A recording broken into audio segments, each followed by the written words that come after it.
जय श्री जगन्नाथ सांग मैंने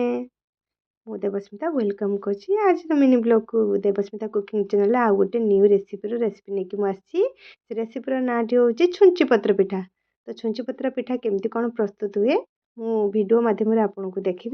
भल लगे लाइक कमेंट सब्सक्राइब करने को जमा भूल। छुंची पत्र पिठा मुझे कौन नहीं सामग्री मुझे नहीं कि मैदा आ कि नड़िया पुर जहाँ को नड़िया को कोरिक आगुरी पुर कर नहीं मैदा और नड़िया पुर बनब गोटे टेस्टी स्वीट आउ पिठार रेसिपी चलतु केमती कौन बनाऊँ आपको वीडियो माध्यम देखा पूरा स्टेप बाय स्टेप देखेबी वीडियो जमा भी स्किप करेंगे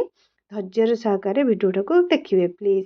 फास्ट मुझे कल गोटे प्लेट नहीं गोटे जगह नहीं आसली से जगार मु फास्ट कौन करी ना मैदाटा जो नहीं पुर तो तार गोटे बेटर बनवा तेणु ये मुझे मैदा और रखिदे नड़िया पुर रखिदे चलतु एवं बेटरटा बनवा। ये मैदा मु नड़िया पुर नहीं जाइए आपको भलसे भी देखी दूसरी तो एबे नहीं जो जगटा पात्रटा नहीं जाइए तो से मुझे गोटे गोटे चामच करके जी पिठा आपड़ कहे तो से पुर अनुजाई से आप मैदा नहीं पारे तो ये चार पांच चामच नहीं जाइए मैदा तो मैदा नहीं सारापर ये मुझे स्वाद अनुसार किसी लुण देखूँ लुण एवं मुझे स्वाद अनुसार जी लुण ये आवश्यक हम माने गोटे बेटर बनवाई से लुण ये नहीं जाइए एबे आउ किसी आड करा केवल मैदा लुण आ पानी पक हल्का टी चीनी पक मिठा तो भीतर तो पूरा दिखाई चीनी माने नड़िया जो मिठा पूरा दिखाई अल्प टी स्वाद अनुसार देदेली टी चीनी आदेली किसी पानी पकईकी बेटरटा को भलसे बनवा बेटरटा बेसी बहलिया करवानी कि बेसी पानिया करवानी पानी पकई सारापर चामच माध्यम उपतल कर भलसे बेटरटा को मिक्स करनवा तो बेटरटा टी मैंने बेसी पानिया करवानी बेसी बहलिया करवानी मुझे वीडियो माध्यम देखा चामच से बेटरटा को ऊपर को टेक देखो बेटरटा बेसी पानिया है किसी बहलिया है तो आमर माने चकुली मैदा चकुली ये परफेक्ट अच्छी बेटरटा ये मुझे नड़िया पुर जो थी कि गुजराती दे चीनी देती आउ कि गुड़ देकी पुरटा बनई फास्ट गैस ऑन करदे गैस ऑन करके आम तावा बसईदेवा तो पिठाटा बनवा ना तो आम तावर बनवा तो तावाटा को बसईदेली तावा गरम ही आसला ये गोटे चामच आम देवा तेल तेलटा टी माने तावर पकई देकी गोटे नड़िया कता जेहेतु तो से हो ना गोटे बैगण हो काटी ने तो तेलटा को चारिआडे स्प्रेड करवा तो तावार बेसी तेल लगभग एबे गोटे चामच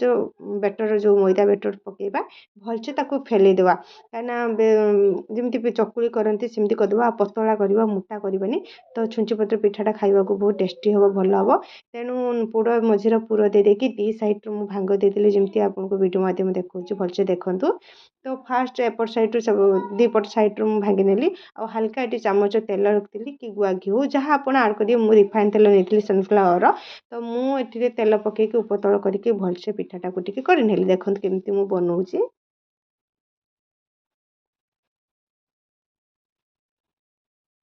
उपतल कलापर पिठाटा मोर प्रस्तुत है एवं मुझे गोटे प्लेट्रु काढ़ी एभली भाव में तुम पूरा सेम माने प्रोसेस हम सबुतक चकुली पूरा प्लेन कर मोर रही जाइए माने चकुली जो बेटरटा बनई तो मैदार टी खंड अंश रही मैदा जमी खंड अंश मैंने पूरा प्लेन हम तो तेणु भलसे पानी पकईकी भलसे मिक्स करेंगे एवं सेम प्रोसेस मुझे पुर देदेली कि पुर देकी मुझे भांगिली पिठाटा को तो यार गोटे अलग माने डिजाइन कली तो प्रस्तुत कली दी सैड्रु भांगिली आग पटू आ पछ पटू ताकूटे भांगीदेली केमती बनाऊँ आपको तो वीडियो माध्यम मुझे देखा भलसे देखूँ तो ये भी सेम टी तेल देदेली पिठा टी टेस्टी आ माने फ्राए हाँपाई भलसे तो तेल पकई उपतल कर मुझे पिठा भी प्रस्तुत करनेली एभली भाव में मुझे सेम प्रोसेस सबतक पिठा जी पिठा मोर आवश्यक था घरे तो मुझे पिठा करनेली आउ माने केवल मु कहूँ बोली नुहे आप ट्रायल करूँ बहुत सुंदर लगे मैदार जो छुंची पत्र पिठाटी पुर दिखाई नड़िया बहुत टेस्टी बहुत सुंदर लगे तो मु बहुत दिन आगु भाभी एमती पिठाटा बनईबी बनईकी आप सेयार करेंगे तो फाइनाली आज से मु पिठा बनईली आप सेयार करमती गोटे गोटे कर प्लेट्रे सबुतक पिठा को थुईदेली आउ प्लेट्रे कुछ सुंदर सुंदर डिजाइन देदेली कहीं लंबा सेप्रे जो गुड़ा पिठाड़ा करते दी सैड्रे ଚାରି ସାଇଡ଼୍ରେ ଆଗ ପଛ ସାଇଡ଼୍ରେ ମୁଁ ରଖିଦେଲି। ଆଉ ଛୋଟ ଛୋଟ କରିକି ଭାଙ୍ଗ କରିଥିବା ଯେଉଁ ପିଠା ଗୁଡ଼ା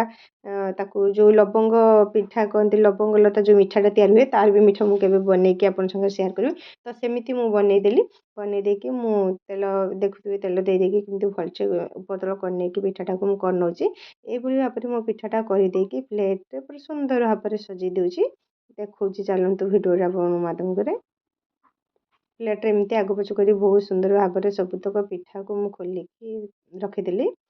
ଏଭଳି ଭାବରେ ମୋର ଯେଉଁ ଛୁଞ୍ଚି ପତ୍ର ପିଠାଟି ଆପଣଙ୍କୁ କେମିତି ଲାଗିଲା ଭିଡ଼ିଓ ମାଧ୍ୟମରେ ନିହାତି ମୁଁ ଭିଡ଼ିଓ ମାଧ୍ୟମରେ ମୁଁ ଜଣେଇଲି କେମିତି କଲି। ତ ଏଇ ଭିଡ଼ିଓ ମାଧ୍ୟମରେ ଯଦି ଆପଣଙ୍କୁ ଭଲ ଲାଗିଥିବ ପିଠାଟି, ତାହେଲେ ଭିଡ଼ିଓରେ କମେଣ୍ଟରେ ଲାଇକ୍ ସେୟାର ସବସ୍କ୍ରାଇବ୍ କରିବାକୁ ଜମା ବି ଭୁଲିବେନି। ରହିଲି, ଜୟ ଶ୍ରୀ ଜଗନ୍ନାଥ। ଛୁଞ୍ଚି ପତ୍ର ପିଠା ପୁରା ରେଡ଼ି। ଜୟ ଶ୍ରୀ ଜଗନ୍ନାଥ।